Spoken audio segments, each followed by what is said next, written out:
ามแลตะเวนแดงลับดงตึกสูงใจลอยอยู่ในเมืองกรุงไปถึงทิวทุ่งท้องนาคือทอดแม่พ่อสำบายบ่น้อยามลูกจากมาฝาเฮือนแอมตองมุงยาหลับตายังจำฝังใจมาอยู่เมืองไกลบ่อุ่นใจคืออยู่บ้านเฮาหาปลาหน้าหวานเกี่ยวข้าวของขึ้นเหล่าลาบขมต้มไก่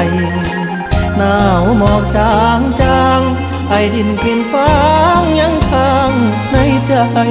หอมเอ่ยหอมกลิ่นเข้ามาน้ำตาสิไหลย้ำคือทอดบาน